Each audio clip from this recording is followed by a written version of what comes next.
Good morning, everyone. Is audio video clear for all? Audio video clear is clear? Yeah, so audio video is clear. You can also check Saurabh. आपकी भी voice एक बार clear आ रही नहीं आ रही? Hello, हाँ sir, आपकी आ रही है, Yeah, मेरी voice it's audible. Your voice is also audible. Okay, so we'll start off with the session. So first of all, very good morning to all of you.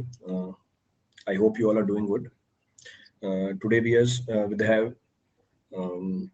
All India Rank 1 in GATE 2022 for Environmental Science and All India Rank 3 in Civil Engineering in GATE 2022. So first of all, I would like to welcome Saurabh. Many congratulations to you. काफी बार हमारा interaction हो गया है, but this session is being planned only for the learners. The session planned the learners के लिए, so that you can share your experience that how you are prepared. किस तरीके से बाकी लोगों को भी ध्यान रखना है अपनी प्रिपरेशन के टाइम पे कि वो जो मिस्टेक्स आपने करी उनको रिपीट नहीं करे. मोर ओवर आपको सारी छोटी छोटी बातें बतानी है जो हम मिस कर देते हैं अपनी प्रिपरेशन के टाइम पे. बीइंग अ स्टूडेंट आपने भी वो सारी प्रॉब्लम्स फेस करी होंगी.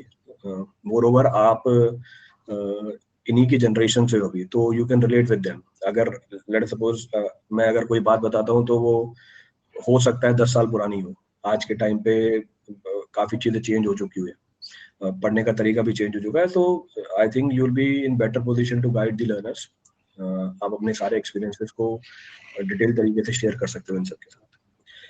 सो ओवर टू यू सौरभ. अगर बीच में कोई मेरी क्वेरी होगी या लर्नर्स में क्वेरी होगी, I will ask in between also. Okay sir, thank you so much sir. Good morning everyone. तो so let us start with my introduction. मैंने बीटेक कंप्लीट की 2020 में. Am I audible sir? Yeah, you are audible. You can continue. Audible. मैंने BTech complete किया 2020 में from IT Kanpur. उसके बाद फिर आई वाज नॉट श्योर कि क्या करना है, तो मैंने जो भी जॉब वहाँ पे मिलती है नॉन कोर सेक्टर में ले ली बिना सोचे. बट फिर मतलब जैसा सिविल इंजीनियरिंग में इंटरेस्ट होता था, तो उसके बाद फिर मैं देखता भी था कुछ लोग सिविल इंजीनियरिंग की तरफ जो गए भी है, मेरे सीनियर्स और मेरे बैचमेट्स. फिर मेरा इंटरेस्ट बढ़ता गया. फिर उसके बाद मैंने गेट की प्रिपरेशन स्टार्ट कर दी थी. This was about me. अभी तो उसके बाद फिर about my schooling life. Like school में तो I was a good student, but जैसे मैं कॉलेज में गया तो कॉलेज में क्या होता है, इवन इन आईटीज, आप किसी भी कॉलेज में हो, आईटीज या फिर नॉन आईटीज में, कॉलेज में लोग जनरली नहीं पढ़ते हैं. ऐसा ट्रेंड था आज से 3-4 साल पहले, अभी भी मोस्टली यही ट्रेंड फॉलो होता है. कॉलेज में लोग जनरली नहीं पढ़ते हैं, वो एग्जाम के 1-2 महीने पहले पढ़ते हैं. तो फिर एक तो ये है कि कुछ लोगों को लगता है कि आईटीज में बहुत ज़्यादा लोग पढ़ते हैं, तो ऐसा कुछ भी नहीं है. आप एक रैंडम आईटीएन को उठा के देख लोगे, उसको मतलब बहुत ज़्यादा चांसेस है उसको कैंटिलीवर और सिंपली सपोर्टेड बीम में डिफरेंस नहीं पता होगा. वो आईटीएन जो नॉन कोर सेक्टर में चला गया है. तो फिर मतलब ऐसा कुछ भी नहीं है कि वो लोग भी वहीं से स्टार्ट करते हैं जहाँ से आप स्टार्ट करते हो. बुक्स भी सेम ही रहती हैं, कुछ कुछ अलग होती हैं, बट कोई नहीं पढ़ता है वहाँ पे. तो मतलब आप कॉलेज में पढ़ रहे हो तो आप अपने आप एज ले लियो उन लोगों से. ऐसा तो कुछ भी नहीं कि आईटीएन है तो फिर उसने ज़्यादा पढ़ा हुआ है, कुछ अलग बुक्स पढ़ी है, बुक्स सेम है, सिविल इंजीनियरिंग सेम है. तो एक मिसकंसेप्शन होता था बहुत से लोग मुझसे, मतलब सबसे ज़्यादा डाउट्स तो मुझे यही आए हैं कि ऐसा आईटीएन से क्यों निकालते हैं एग्जाम्स, ऐसा टाइप का. तो ऐसा कुछ भी नहीं है. जो भी एफर्ट्स डालता है वो एग्ज़ाम क्लियर करता है, और आईटी में होने या नहीं होने से कोई भी एडवांटेज या डिसएडवांटेज कुछ भी नहीं मिलता है. ये तो पहला था अबाउट ये जो सबसे ज़्यादा डाउट मुझे आता था. उसके बाद फिर कुछ लोगों ने बहुत ज़्यादा क्वेरीज पूछी थी बुक्स कौन सी फॉलो करनी है. तो बुक्स तो मेरे हिसाब से अगर प्रिपरेशन कर रहे हो कॉलेज के बाद, तब तो कोई भी बुक्स फॉलो नहीं करनी है. आपको सिर्फ क्लास नोट्स फॉलो करने हैं, प्रीवियस ईयर क्वेश्चंस फॉलो करने हैं, और जो क्वेश्चन मटेरियल आपको मिलता है वो फॉलो करना है. बट अगर आप कॉलेज में हो तो कॉलेज में कोई भी अच्छी बुक आप प्रेफर कर सकते हो, जो भी आपके कॉलेज करिकुलम से अलाइन करती हो वो वाली बुक आप प्रेफर कर सकते हो, क्योंकि मोस्टली आपके सेमेस्टर एग्जाम्स उसी को फॉलो करते हुए होंगे. तो आप वही वाली बुक प्रेफर कर लो. सारी बुक्स मोर सेम ही होती है, अच्छी होती है. तो जो भी कॉलेज में चलती है उसको पढ़ते रहो और बाकी नोट्स देखते रहना. बट अगर फुल डेडिकेटेड प्रिपरेशन इधर की आप कर रहे हो, तब तो फिर बुक्स का कोई बहुत ज़्यादा रेलेवेंस नहीं है. बट हाँ, बुक्स पढ़ना इज़ अ गुड थिंग. मतलब बुक्स पढ़ने से always you will be at edge with other people. But since आपके पास टाइम नहीं है तो इसलिए आप बुक्स को अवॉइड कर सकते हो अगर आप फुल फ्लेज प्रिपरेशन कर रहे हो, कॉलेज में नहीं हो तो.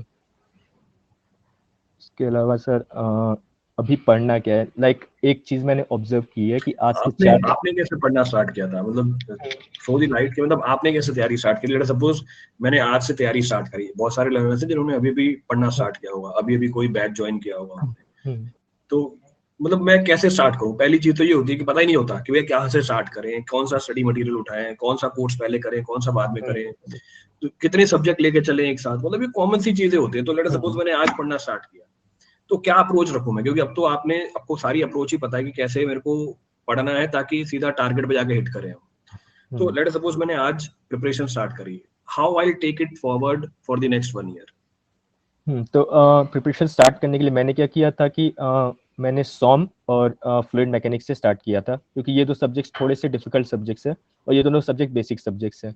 तो मैंने तो सॉम और फ्लूइड मैकेनिक्स से स्टार्ट किया था, उसके बाद एक एक करके मैं सब्जेक्ट्स कंप्लीट करता गया। तो मेरी एडवाइस यही है कि ऐसा पहला सब्जेक्ट अगर आप स्टार्ट कर रहे हो तो आप सॉम से कर सकते हो, बट सॉम के बाद फिर कोई भी ऑर्डर नहीं है। सॉम के बाद आप कोई भी सब्जेक्ट किसी भी ऑर्डर में पढ़ सकते हो, इधर पेपर 1 वाले सब्जेक्ट्स। तो मैंने फिर पहले सॉम से स्टार्ट किया, उसके बाद फिर मेरा टारगेट ये था कि जो डिज़ाइन डिफ़िकल्ट सब्जेक्ट्स हैं और लेंदी सब्जेक्ट्स हैं, जैसे डिज़ाइन सब्जेक्ट्स हैं आरसीसी और स्टील, उनको कंप्लीट कर लूँ। तो मैंने सॉम, आरसीसी, स्टील और फ्लूइड मैकेनिक्स इनिशियल स्टेजेस में ये सारा कंप्लीट कर लिया था। उसके बाद एंड में बाकी सब्जेक्ट्स सर्वेइंग, हाइड्रोलॉजी, ये सब बाद में थोड़ा किया था। बट कभी कभी क्या होता है, लाइक दो डिफ़िकल्ट सब्जेक्ट्स लगातार हम पढ़ते हैं तो फिर थोड़ा स्ट्रेस बढ़ जाता है। तो फिर बीच बीच में मैंने क्या किया था कि एक छोटा सब्जेक्ट जैसे हाइड्रोलॉजी भी ले लिया था सॉम खत्म होने के टाइम पे, और नेक्स्ट सब्जेक्ट स्टार्ट होने के पहले मैंने हाइड्रोलॉजी का मतलब हाइड्रोलॉजी कंप्लीट कर लिया था। तो एक साथ लाइक दो सब्जेक्ट्स तो मैं लेके चलता ही था, बट कभी कभी तीसरा सब्जेक्ट भी बीच में मैं इंक्लूड कर लेता था, इस टाइप का सब्जेक्ट, हाइड्रोलॉजी और इरिगेशन टाइप का। उसके अलावा फिर सर मैंने एक बहुत ज़्यादा डिफरेंस देखा है अभी के और 4 साल पहले की प्रिपरेशन में। अभी 4 साल पहले क्या होता था, बहुत ही लिमिटेड कंटेंट होता था। मैंने मेरे सीनियर से जितनी बात की, उन्होंने बहुत से टॉपिक स्किप करके वो लोग गए थे। तो बहुत लिमिटेड कंटेंट होता था, बहुत लिमिटेड कंटेंट पढ़ के ही हम लोग एग्जाम क्रैक कर लेते थे। बट अभी क्या है कि कंटेंट सबके पास है और सबको सब कुछ पढ़ना है। तो अभी आप कोई भी टॉपिक एग्जैक्टली, स्किप और ये नहीं कर डिफरेंस सकते। दिख भी रहा है मार्क्स के अंदर। हाँ, और ये डिफरेंस मार्क्स के अंदर दिख, और ये बहुत पुराना क्लियरली विजिबल है। बहुत ही नया फिनोमिना है, मतलब बहुत ही रिसेंट में 4-5 साल, 3-4 साल और पहले। अगर आप इसको अगर डिटेल में देखोगे, ये सिर्फ सिविल इंजीनियरिंग के अंदर ही है। हाँ, मोस्टली सिविल इंजीनियरिंग में, अगर क्योंकि सिविल मार्क्स देखो, इंजीनियरिंग 97 मार्क्स है टॉपर के, आपके खुद के 96 मार्क्स हैं, में और 96 पे भी आपकी थर्ड रैंक है सिविल में। तो एग्जैक्टली। तो मतलब सिविल के अंदर बहुत ज्यादा, मतलब कंटेंट इतना क्वालिटी का अवेलेबल है कि आपको कोई चीज छोड़ के ही नहीं जानी है। तो वही पहले 80% या 70% ही टोटल सिलेबस होता था जो लोगों को पढ़ना होता था। अभी वो 95 टू 98% हो गया है, ऐसा टाइप। अब सब कुछ पढ़ना है आपको, तो अब स्किप करने का स्कोप नहीं है। अब स्किप नहीं कर सकते हम लोग कोई भी चीज़ें। बिल्कुल बिल्कुल। सो बीच में कमेंट भी आते जा रहे हैं कि एक दिन में आइडियली कितने घंटे पढ़ना चाहिए? एक लड़का बोला, सर मैं कितने घंटे पढ़ूं? How many hours should I study?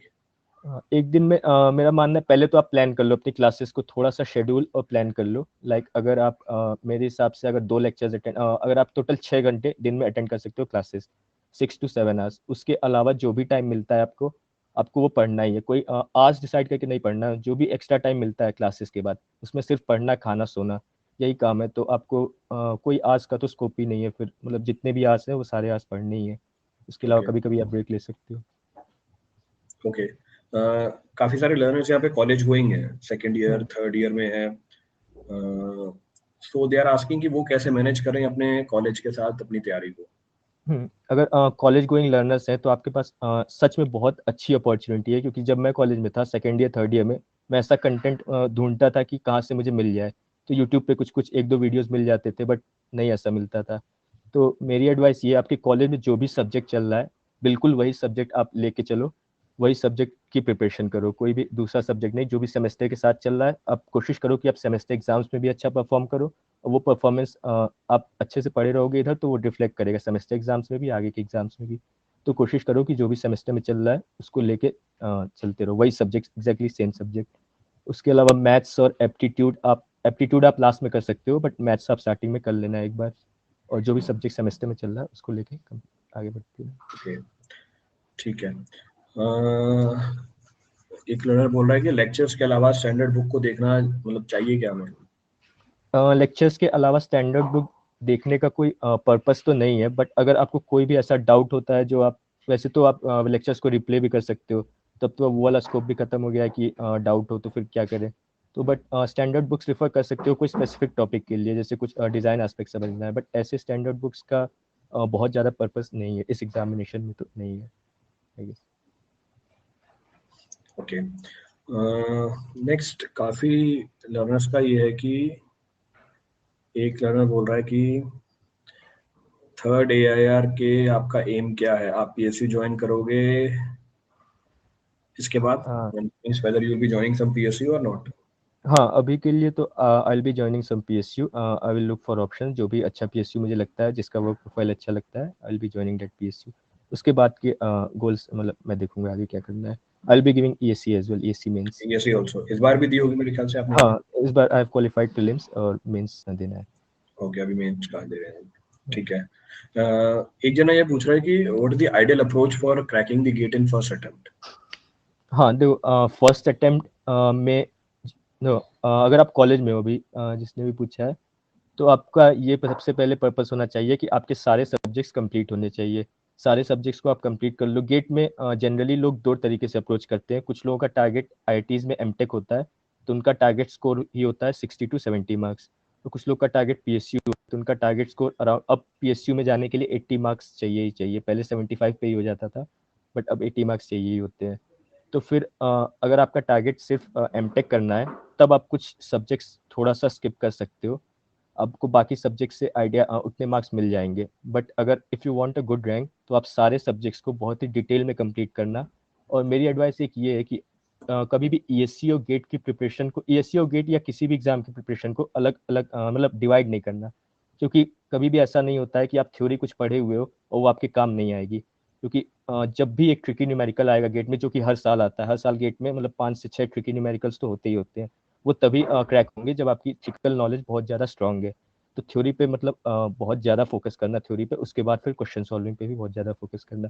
तो थ्योरी को इग्नोर करके हम गेट का एग्जाम या कोई भी एग्जाम नहीं क्रैक कर सकते, वो तो डेफिनेटली नहीं कर सकते। Okay. Saurabh, can you throw some light on practice problem?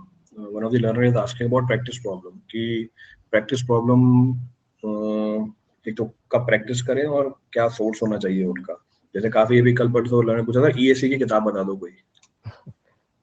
Practice problems के लिए सबसे प्राइमरी सोर्स तो प्रीवियस ईयर क्वेश्चंस हैं। उसके अलावा जो क्लासरूम्स में क्वेश्चंस कराए गए हैं, वो questions are more than sufficient to cover all the concepts.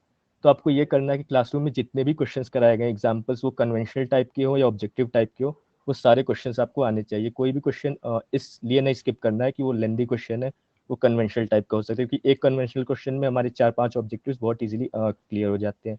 तो सबसे प्राइमरी ऑब्जेक्टिव, सबसे प्राइमरी सोर्स है आपका प्रीवियस ईयर क्वेश्चंस, आपके लेक्चर के सारे questions objective as well as conventional. उसके अलावा जो मॉक टेस्ट होते रहते हैं वो आप देते रहना। सारे मॉक टेस्ट के सारे क्वेश्चन रहोगे, they are more than sufficient for practice. कोई भी बुक्स हमें नहीं रेफर करनी है, क्योंकि इस टाइप के क्वेश्चंस बुक्स में जनरली नहीं मिलते हैं। तो एग्जैक्टली। जब पूरा सिलेबस कंप्लीट हो जाता है और फिर रिवीजन करते हैं तो लगता है सब भूल गए हैं, सब नया लग रहा है, इसको कैसे टैकल करें? हाँ, इसमें ये सबके साथ लगता है, मेरे साथ भी लगता था। मुझे तो लास्ट मोमेंट तक ये डर रहता था, डर लगा रहता था कि मैं सब कुछ भूल ही जाऊंगा, बट ऐसा नहीं होता है। जनरली हम चीज़ों को अंदर सबकॉन्शियसली रिटेन किए हुए रहते हैं। बस ऐसा होता है कि हमने कभी भी मल्टीपल सब्जेक्ट्स के क्वेश्चन एक साथ नहीं किए हुए होते हैं, तो हमें ऐसा लगता है कि वो पुराना सब्जेक्ट हम भूल गए हैं, बट वो हमारे अंदर सबकॉन्शियसली रहता है। तो थोड़ा सा कॉन्फिडेंट रहना है और उन चीज़ों को रिवाइज करते जाना है। और ये सबके साथ होता है कि हम भूल गए, ये तो लगता है। मुझे तो लास्ट के 4 महीने तक ऐसा लगता था मैं सब भूल गया पुराना, बट जैसे जैसे आप मल्टीपल सब्जेक्ट्स के क्वेश्चंस एक साथ करने लगोगे, तो फिर वो आ जाएगा, मतलब सबकॉन्शियस से आपके बाहर कॉन्शियस में आ जाएगा। मतलब एक नेचुरल फिनोमेनन है, सबके साथ होती है, कोई सबके साथ अलग चीज नहीं है ये। Means is the part of the preparation, ये प्रिपरेशन का पार्ट ही है।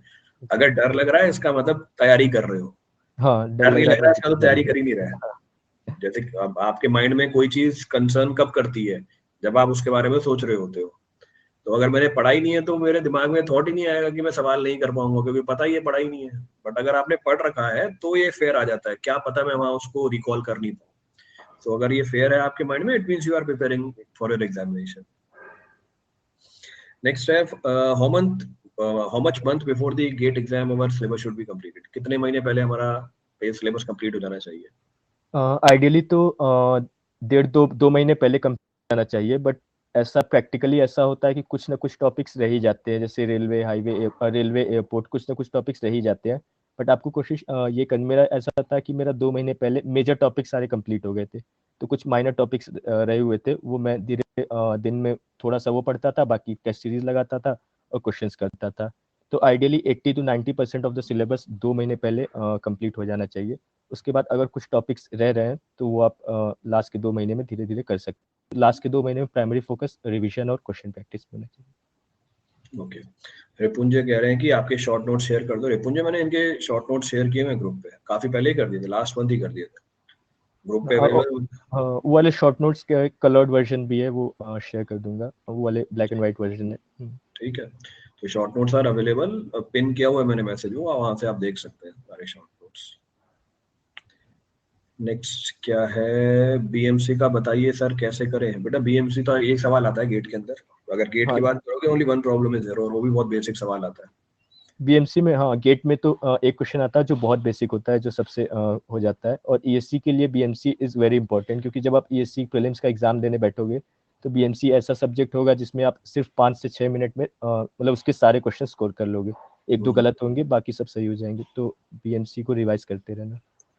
बिल्कुल बिल्कुल। सौरभ, एक लर्नर पूछ रहा है, आप कॉलेज में भी टॉपर थे या बेसिक से स्टार्ट किया था? कॉलेज में मैं बहुत ही एवरेज स्टूडेंट था। मैं कॉलेज गया था तो फिर मेरी CGPA 6.1 थी, जैसा मैंने बताया है प्रीवियस इंटरव्यूज में।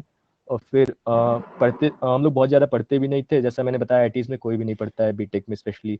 तो फिर कॉलेज में ऐसे ही CGPA चला, फिर सेकंड सेमेस्टर में भी कोई बहुत अच्छे नहीं आए, 7 पॉइंट समथिंग आए, बट फिर थर्ड सेमेस्टर से मैंने स्टार्ट कर दिया था पढ़ना, बहुत ही डेडिकेटेड। कॉलेज का यही सीन है कि आप डेडिकेटेड हो, आप पढ़ोगे तो आपकी CGPA भी आएगी, वो रिफ्लेक्ट करेगा एग्जाम्स में भी। But even if you are, मतलब आपने पहला सेमेस्टर खराब कर दिया, दूसरा सेमेस्टर खराब कर दिया है, तो मतलब कभी भी लेट नहीं है। देयर आर पीपल जो जिन्होंने थर्ड ईयर से पढ़ना स्टार्ट किया और उन्होंने बहुत अच्छी रैंक लाई है, तो मतलब इट्स नेवर लेट कि कॉलेज में कैसा चला है। ठीक है, नेक्स्ट सत्यम कह रहे हैं डिप्लोमा स्टूडेंट्स के लिए भी कुछ सजेस्ट कर दीजिए सर। बेटा डिप्लोमा स्टूडेंट्स का तो बल्कि ज़्यादा सिलेक्शन का परसेंटेज है, they are more hard working. ये इंजीनियर लोग हैं जो हम होते हैं ना, हम ज़्यादा लीनियंट होते हैं। आप लोगों को पता होता है ना कि आपने डिप्लोमा कर रखा है, तो आप में बल्कि ज़्यादा इच्छा होती है किसी भी एग्जाम को क्लियर करने की, इस वजह से आप मेहनत भी ज़्यादा करते हैं। तो मेरे हिसाब से तो डिप्लोमा वालों के ज़्यादा चांस होते हैं किसी भी एग्जाम को क्लियर करने के लिए। तो ये अपने दिमाग में कभी थॉट मत लाना कि मैंने डिप्लोमा कर रखा है तो मेरे चांसेस क्या बन जाते हैं, आपके चांसेस ज्यादा अच्छे बन जाते हैं। नेक्स्ट अगर क्वेरी उठाएं हम कि सर आईआईएससी में एडमिशन के लिए कितना रैंक आना चाहिए फॉर आईआईएससी, ये मेरे ख्याल से कल लेक्चर भी हुआ था इसके ऊपर एक हमारा, बट स्टिल फॉर आईआईएससी अगर किसी को रिसर्च करनी है तो कितनी रैंक तक चांसेस है कॉल आने के? IISc is the best institute for research in India. उसकी कट ऑफ तो बहुत ज़्यादा हाई जाती है, but I think civil engineering में आई गेस टॉप 50 तक, मेरा आइडिया है टॉप 50 तक मिल जानी चाहिए। It could go on higher side भी, शायद टॉप 100 तक भी हो सकता है। ओके, तो टॉप 50 तक रैंक बननी चाहिए। ओके, बट एक बार आप कंफर्म कर लेना।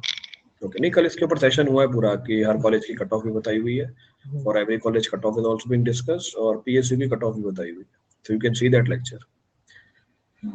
नेक्स्ट है सर साइक्लिक रिवीजन पे टिप्स दे दीजिए, दो भाई साइक्लिक रिवीजन पे टिप्स। साइक्लिक रिवीजन क्या होता है कि जब आप एक सब्जेक्ट को रिवाइज करते हो, उसके बाद अगला सब्जेक्ट रिवाइज करते हो, फिर 4-5 सब्जेक्ट्स रिवाइज कर लिए होते हो, फिर से फर्स्ट सब्जेक्ट से स्टार्ट करते हो, तो आपका रिवीजन तब नहीं स्टार्ट होना चाहिए जब आपका 100% ऑफ द सिलेबस कंप्लीट हो गया है। इनफैक्ट आपका रिवीजन तभी स्टार्ट हो जाना चाहिए जब आपके 2-3 सब्जेक्ट्स कंप्लीट हो गए। तो जैसे ही 2-3 सब्जेक्ट्स कंप्लीट हुए, वो 2-3 सब्जेक्ट्स को साइक्लिकली रिवाइज करते जाओ। फिर चौथा सब्जेक्ट कंप्लीट हुआ, उसके बाद फिर उसको भी ऐड कर लो साइकिल में। आप ऐसा देखोगे कि एक साइकिल के बाद आपका रिवीजन टाइम जो है सब्जेक्ट का, वो काफ़ी ज़्यादा सिग्निफिकेंटली रिड्यूस हो जाएगा। तो एक बार दूसरी साइकिल में और कम टाइम लगेगा, तीसरी साइकिल में और ज़्यादा कम टाइम लगेगा। ओके, एक डाउट है लर्नर का कि एमटेक के बाद करियर कैसा है? एमटेक के बाद we have good opportunities in IITs. हमारे पास प्लेसमेंट्स अच्छे होते हैं, both in specially in the non core sector. Core sector में अगर आप स्ट्रक्चरल इंजीनियरिंग से एमटेक करते हो तो definitely you have good scope for placements. उसके अलावा एमटेक के बाद मोस्टली लोग रिसर्च साइड जाते हैं, तो रिसर्च का तो बहुत अच्छा ऑप्शन है, both in India and abroad. आप पीएचडी कर सकते हो एमटेक के बाद, तो there is a good scope after MTech in IIT सारे ब्रांचेस के लिए। ओके, नेक्स्ट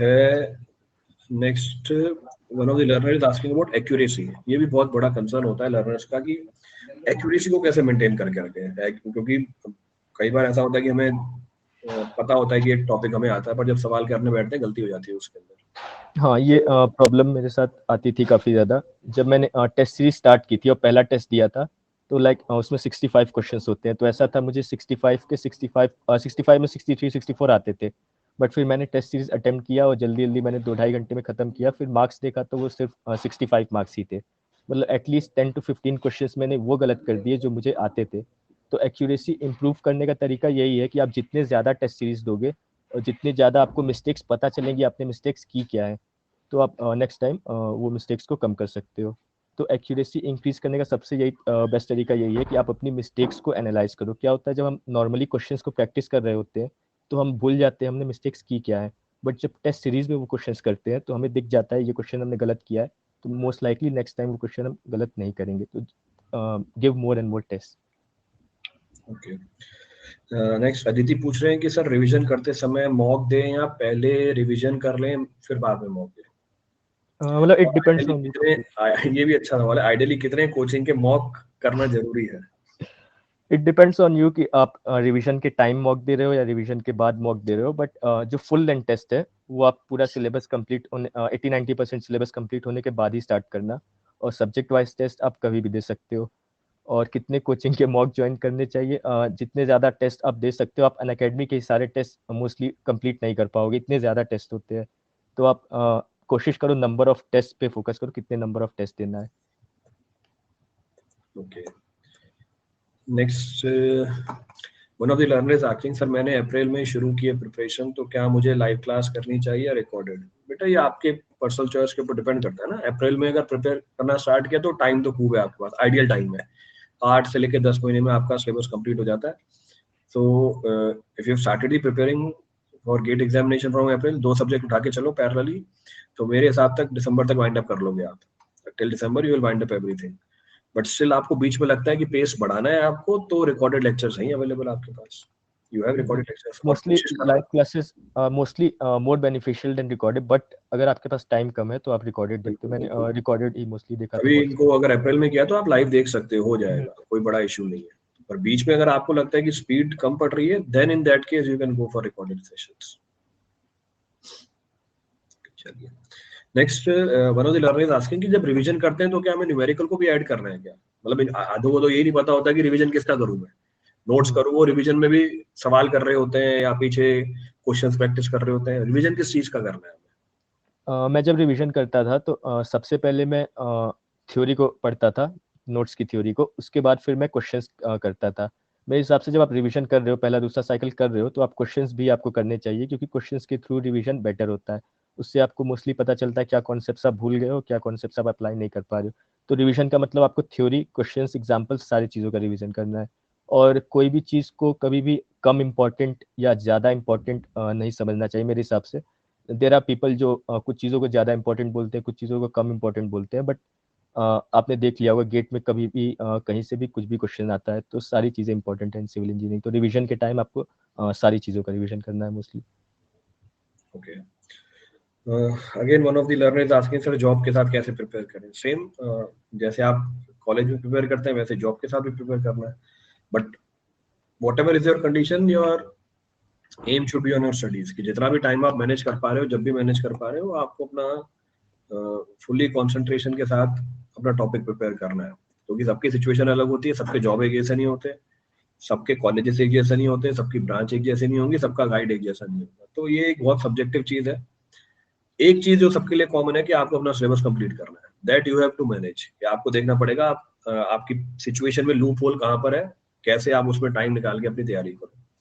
सो बहुत सारे एग्जांपल्स अब आपके सामने आ गए होंगे जो जॉब के साथ रह के भी एग्जाम निकाला है उन्होंने। अभी जैसे टीएससी 5th रैंकर है, जॉब के साथ रह के एग्जाम निकाला हुआ है। ऐसे भी हैं जो खुद प्रिपेयर करके एग्जाम निकाला हुआ है, ऐसे भी हैं जो कॉलेज में है उन्होंने एग्जाम निकाला है। तो ये सारी बातें मैटर नहीं करती। मेरे कहने का मतलब ये है कि आप जॉब में हो या नहीं हो, चाहे आप अपनी ग्रेजुएशन कंप्लीट करने के बाद तैयारी कर रहे हो, चाहे आप किसी कॉलेज में हैं, irrespective of that, if you are dedicated towards your studies, you will be able to crack the examination. तो ये चीजें दिमाग में मत लाया करो। नेक्स्ट एक लर्नर बोल रहा है, सर स्ट्रेस फ्री करने के लिए क्या करते थे आप? हाँ, स्ट्रेस तो काफ़ी ज़्यादा होता था। मोस्ट ऑफ डे मैं क्या करता था, मैं वॉक पे निकल जाता था, 10-15 मिनट के वॉक पे फ़ोन रख देता था रूम पे और 10-15 मिनट 20 मिनट का वॉक कर लेता था। स्ट्रेस फ्री होने के लिए फिर फ़ोन कभी मैं टच नहीं करता था, क्योंकि फ़ोन से बहुत ज़्यादा इन्फॉर्मेशन जाता है अंदर, फिर स्ट्रेस बढ़ ही जाता है। तो स्ट्रेस फ्री होने के लिए मैं यही करता था, फ़ोन रख देता था और वॉक पे निकल जाता था। बाकी चाय कॉफ़ी आप ले सकते हो पूरे दिन भर प्रिपरेशन के टाइम। चलो तो साहब देख ले तुम्हें कैसे कैसे सवाल पूछते हैं, इसलिए मैं आज जवाब नहीं दे रहा, आज मैं तुम्हें बोल रहा हूँ तुम जवाब दो सबका।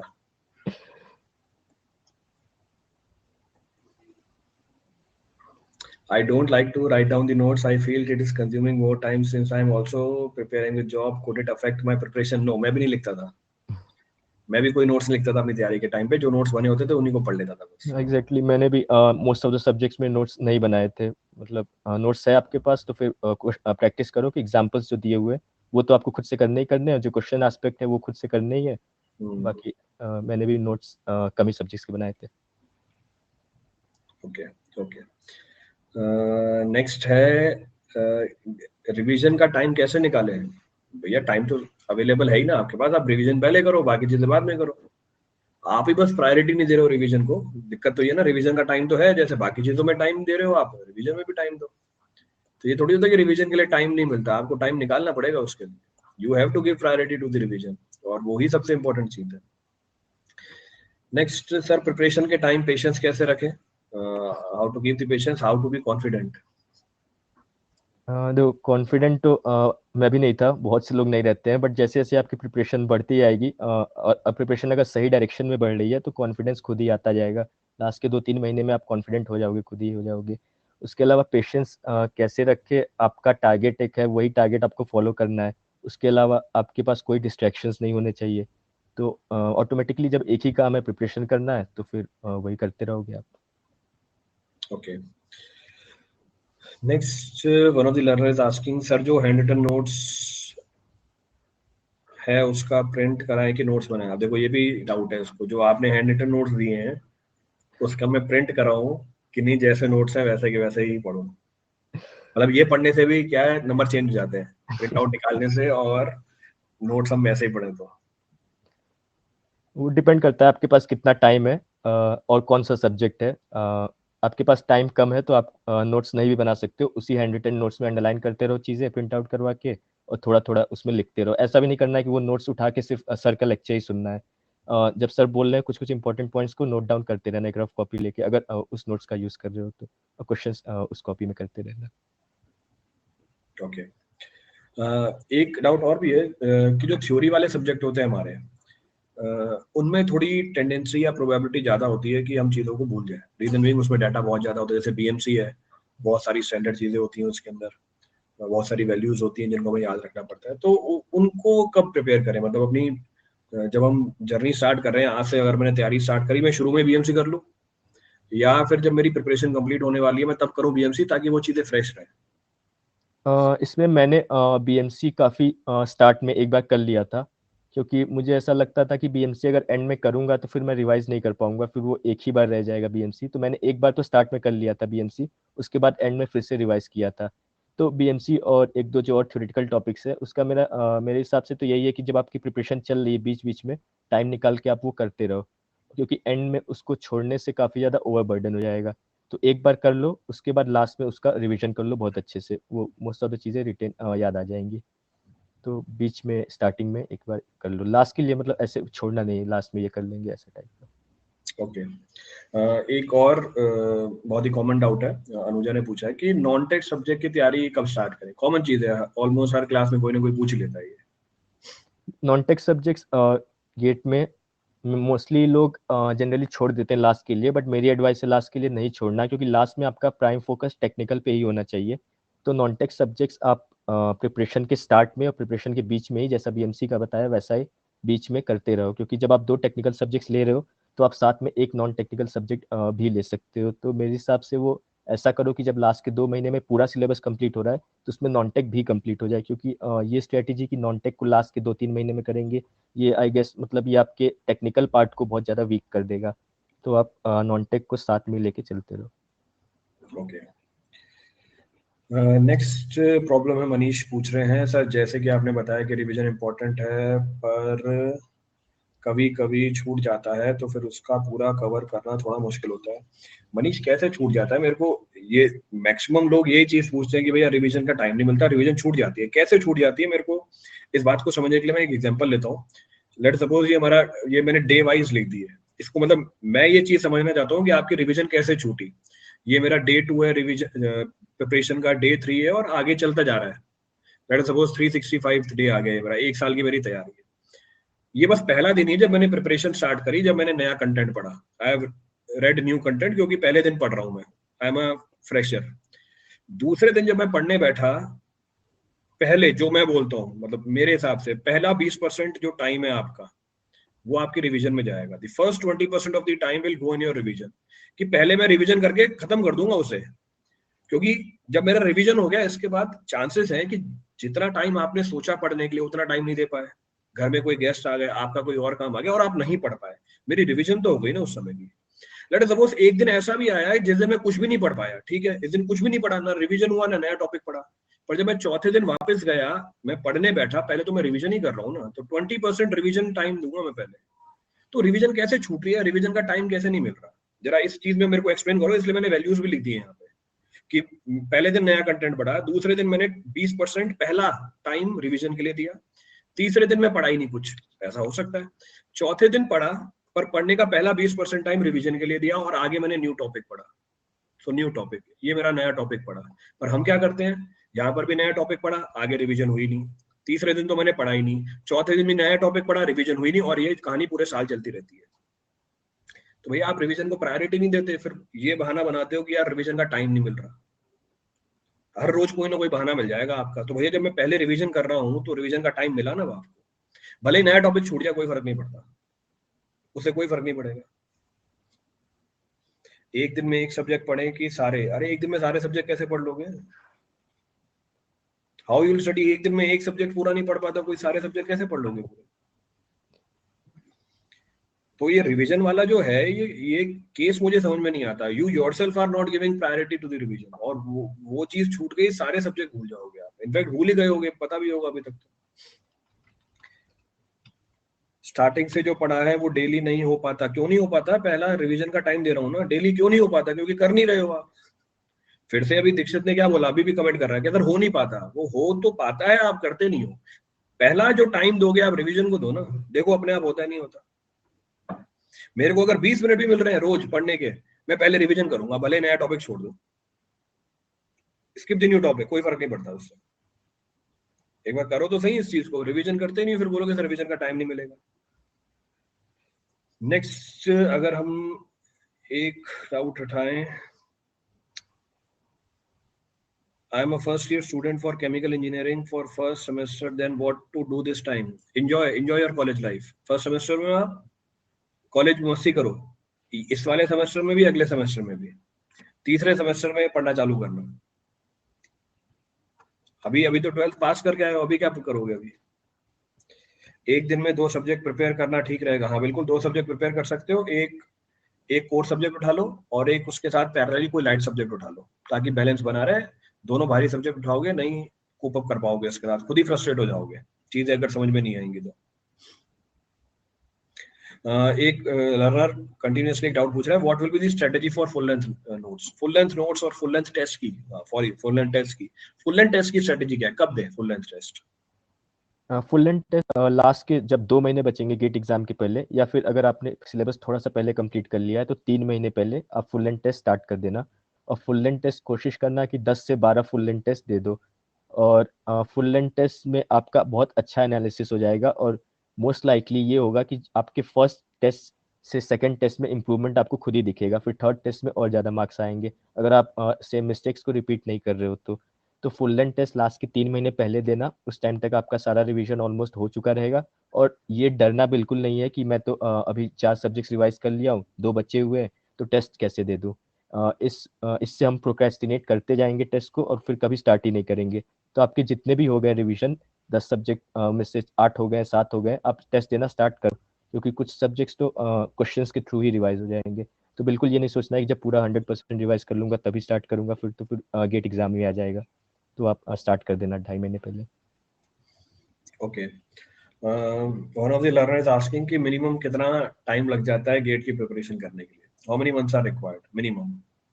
गेट की प्रिपरेशन करने के लिए आइडियली 8 से 7-8 महीने लगते हैं, but it doesn't matter, it depends upon कोई स्लो लर्नर है, कोई फास्ट लर्नर है, किसी ने इन डेप्थ पढ़ा हुआ है, किसी ने क्वेश्चंस ओरिएंटेड पढ़ा हुआ है, तो it depends completely on the individual.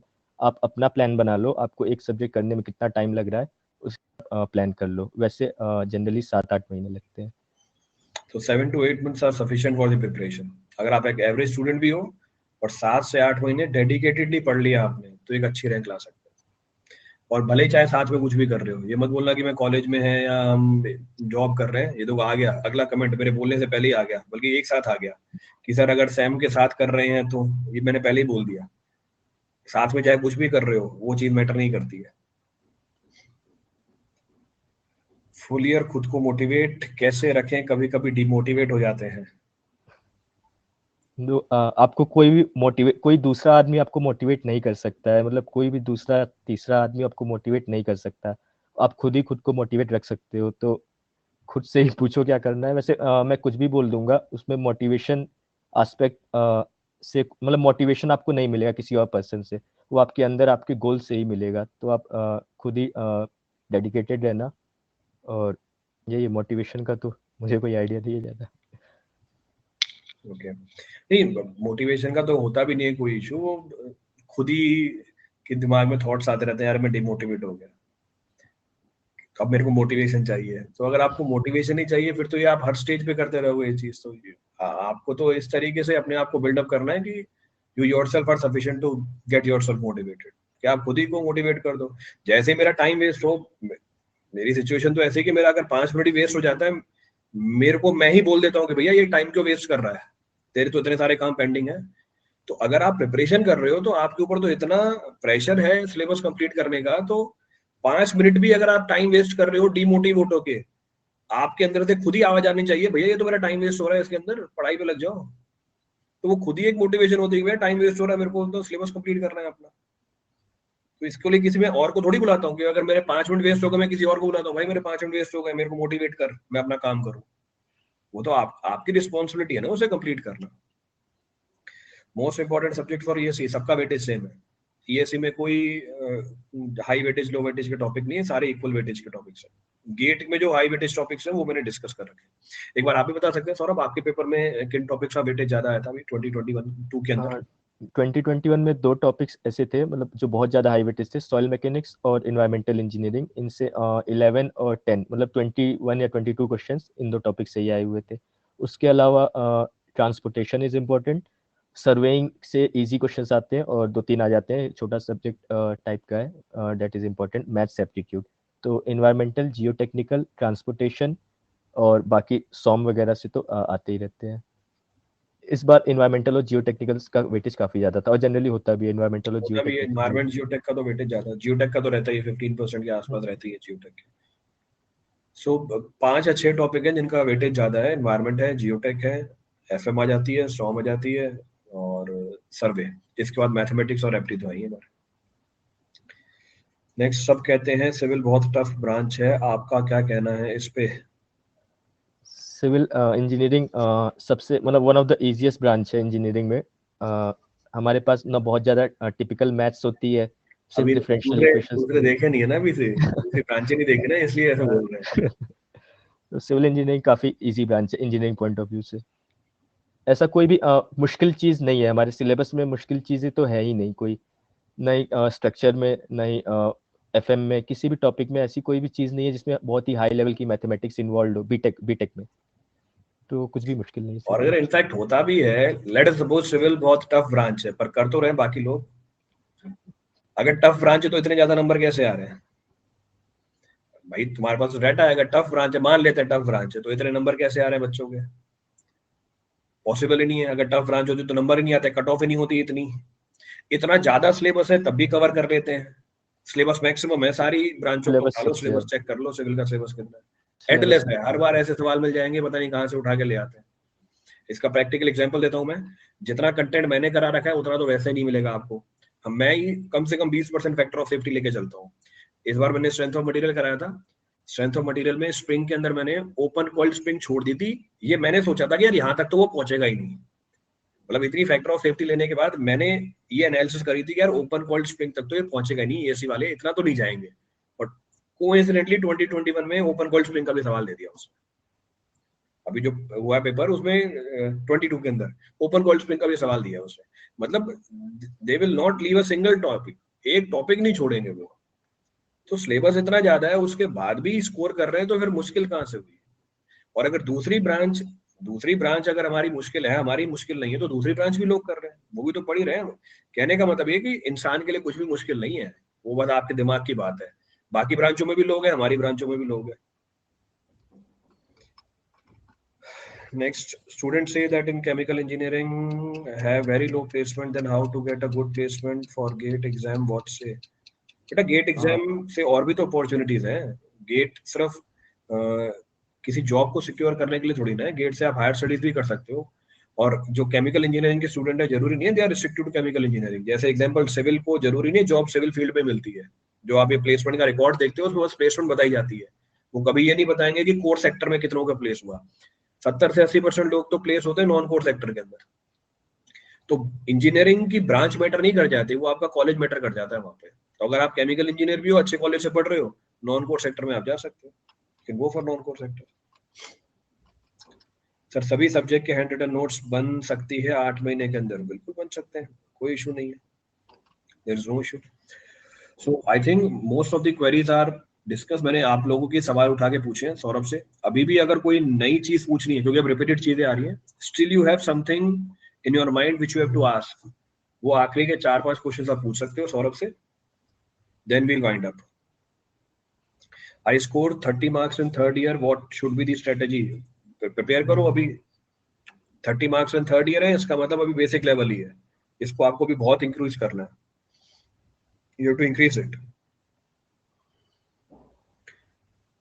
Next Anjali पूछ रही है बेस्ट टाइम टेबल बताओ।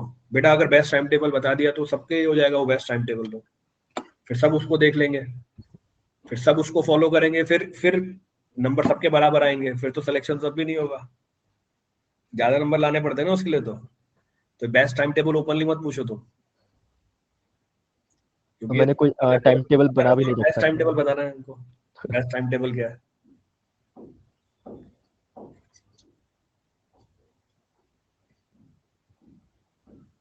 Saurabh are you there? Yes sir. ये अंजलि पूछ रही है बेस्ट टाइम टेबल बताओ इनको। हाँ सर, मैंने कोई भी ऐसा टाइम टेबल तो बनाया भी नहीं था, क्योंकि टाइम टेबल कितने भी बना ले हम लोग, 10 15 20, हम लोग फॉलो खुद ही नहीं फॉलो करेंगे, ये तो आपने बना के देख भी लिया होगा। तो instead of making time tables, आपको ये डिसाइड करना है कि इस वीक मुझे ये सब्जेक्ट कंप्लीट करना है, तो उस वीक करना है। फिर ये तो बहुत ही स्ट्रिक्टली खुद को वो मतलब कन्फाइन करना हो गया कि मैं इतने बजे से इतने बजे ये करूंगा, इतने बजे से इतने बजे ये करूंगा, जो कि डेफिनेटली हम लोग फॉलो करने वाले नहीं है। तो so in my opinion there is nothing like best time table, there is nothing like time table for the day. मतलब इट्स शेड्यूल होता है, टाइम टेबल जैसा कुछ नहीं होता है। चलिए, सो आई होप अंजलि को बेस्ट टाइम टेबल मिल गया है। तो अब अगर तुम्हारी रैंक नहीं है अंजलि, तुमने कम से कम सबसे ज्यादा सवाल तुमने पूछे हैं, सब कुछ पूछ लिया, अब तुम्हें सब कुछ मिल गया बेस्ट। अब तैयारी करो अब तुम।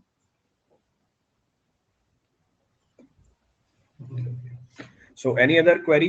और कोई क्वेरी हो आप लोगों की? I think most of the queries are resolved. So Saurabh, आप कुछ ऐड करना चाहते हो, कोई मैसेज देना चाहते हो फाइनली लर्नर्स के लिए? So this was the last opportunity, you are interacting with the Saurabh directly. 2-3 मैंने और भी जगहों पे इंटरेक्शन करवा रखी है सौरभ से आपकी। So this is last opportunity, if you want anything you can directly ask. और Saurabh you can wind up with the last message कि इस पर्टिकुलर पॉइंट के ऊपर हमेशा ध्यान रखो, you will be able to crack the examination. हाँ finally एक दो चीज़ें ऐड करनी थी। एक तो हाँ, जैसा मैंने स्टार्टिंग में ही बोला कि बिल्कुल भी ये नहीं सोचना है मैं किस कॉलेज से बिलोंग करता हूँ, मेरा बैकग्राउंड कितना है। बहुत से लोगों ने मुझसे ये पूछा कि आईटीएस का ही सिलेक्शन क्यों होता है। ऐसा नहीं होता है, आपने स्टैट्स नहीं देखे होंगे, एक दो रिजल्ट्स आपने देखे टॉप रैंक्स में, उसमें आईटीएस है। बट आप किसी भी कॉलेज से बिलोंग करते हो, आप प्रिपरेशन करते रहो, आपका सिलेक्शन होगा। और दूसरी बात ये है कि there are many opportunities to get, सिर्फ पीएसयू ही अपॉर्चुनिटी नहीं है। If you go in research field, if you do MTech in a good college, you will have a very good scope for placement. तो आप gate दो अच्छे से, आपके जो भी स्कोर आता है उसको और इम्प्रूव करो, और जब एक डिसेंट स्कोर आ जाए, आपको लगता है कि आपको कैरी फॉरवर्ड करना चाहिए उस अपॉर्चुनिटी में, तो आप आगे बढ़ जाओ। And MTech is generally beneficial, तो देर इज नथिंग लाइक कि मैं एमटेक, अगर आपकी पर्सनल चॉइस नहीं है एमटेक करना, तब आप स्किप कर सकते हो। बट अगर आपके मन में डाउट है कि एमटेक करना चाहिए या नहीं करना चाहिए, and if you don't have any other better opportunities, तो in my opinion you should go for masters. उसके अलावा यही है कि डेडिकेटेड रहो, मेक मतलब मेक अ शेड्यूल कि मुझे इतने दिनों में ये कंप्लीट करना है तो करना है। जब आप एक लेक्चर देखना स्टार्ट कर रहे हो, तो मोस्टली ऐसा बना लो कि अगर आप रिकॉर्डेड देख रहे हो तो मुझे 15 दिन में या 20 दिन में ये सब्जेक्ट कंप्लीट करना है। उस हिसाब से आप एक शेड्यूल बना लो, उसको कंप्लीट करते रहो। Be discipline and B punctual in your classes. So I think by getting your query resolved directly from the ranker itself, जो आप लोगों के बीच में से ही है, जरूर कुछ ना कुछ कॉन्फिडेंस तो आया होगा। तो जो आप बोल रहे थे कि मोटिवेशन की रिक्वायरमेंट होती है या हमें कोई पंप चाहिए होता है हमारी प्रिपरेशन को वापस ट्रैक पे आने के लिए, तो अभी प्रिपरेशन स्टार्ट के अंदर ही आपको वो पंप दे दिया है। If required, we'll be doing this frequently in coming time also. But whatever things he has said, try to now apply them. अब वो सारी बातें सुन तो लिए, वो एप्लीकेशन फेज मुश्किल होता है, उसको अप्लाई कीजिए and come out with the flying colors next year. Short note share कर दीजिए बेटा, शेयर कर दिए शॉर्ट नोट्स, ग्रुप पे जाके देखो। मार्च में ही शेयर कर दिए, मार्च में नहीं, मेरे ख्याल से फेब में ही शेयर कर दिए थे, पहले ही शेयर कर रखे हैं शॉर्ट नोट्स, देखिए आप जाके, ग्रुप पे अवेलेबल है। चलिए, क्या आपको टेस्ट के टाइम पता चल गया था कि आपकी रैंक कितनी अच्छी आ जाएगी? टेस्ट के टाइम पे पता चल गया था सौरभ आपको कि आपकी रैंक टेस्ट के टाइम हाँ हमें पता चल जाता है, क्योंकि जब कंसिस्टेंटली हम टेस्ट में परफॉर्म करते जाते हैं, हमारी रैंक टेस्ट में एक फिक्स ब्रैकेट में आती है, तो हमें पता चल जाता है कि सिंगल डिजिट या डबल डिजिट आने वाली है। तो हाँ, मुझे पता चल गया था कि मेरी टॉप 50 में तो आएगी। Okay, so thank you Saurabh, thank you for sharing your experiences. I hope you must have learn something और द अदर। अभी सौरभ सर बोल रहे थे, अरे वो कलर्ड है भाई, वो बस कलर नोट्स वही है, कंटेंट वही है, कलर्ड नोट्स है। अब दोनों में नोट्स का कंटेंट चाहिए या कलरफुल नोट्स चाहिए तुम्हें? करा देंगे, वो भी शेयर करा देंगे, कलरफुल वाले भी शेयर करा देगा ये। वो ब्लैक एंड व्हाइट है, तुम कलरफुल वालों से पढ़ लेना।